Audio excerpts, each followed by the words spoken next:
Good morning বন্ধুরা। আমি অবশ্য সকাল সকাল উঠে পড়েছি। এই যে ম্যাডাম উঠেছে আজকে 12টার সময়, ডাকিনি আজকে, ঘুমাচ্ছিল।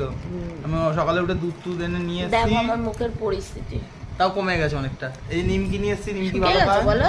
হ্যাঁ অনেক শুকিয়ে আর গেছে। দিদি ওখানে বসে রয়েছে। এই যে আর চা নিমকি খাবো। নিয়ে এসেছি, নিমকি দিয়ে চা খাবে। এই দেখো চা। এই যে ম্যাডামের চায়ের কাপ। আর চলো নিমকি দিয়ে চা খাওয়া। আজকে কি নিমকি দিয়ে চা খাওয়ার ইচ্ছা? বৃষ্টি বৃষ্টি হচ্ছে তাই।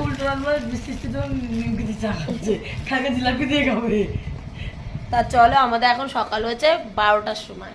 আর এরকম তোমাদের মুখের উপর কার কার হয় জানিও, আমার থতমার উপরে হয়ে যায়। কি দেখতে এলাকা আমার হ্যাঁ তো এখানে হয়েছে, এখানে হয়েছে, এখানে হয়েছে, হ্যাঁ। এখানে হয়েছে। বাইরে বাজে বিশাল লাগে। আমার বৃষ্টি এইখানটা হচ্ছে। দাও। হ্যাঁ।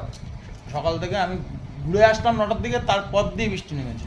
আমি 9টার সময় বাজার থেকে ঘুরে তুমি এসেছি। গেছো তখন বৃষ্টি হয়ে যায়? না কোনো বৃষ্টি নেই, না, কিচ্ছু আমি নেই। স্কুলে ঢুকে তখন বৃষ্টি শুরু হয়েছে। 10টার দিক থেকে বৃষ্টি শুরু হয়েছে। তা চলো টাটা, এখন চা খাচ্ছি, চা খেয়ে নি।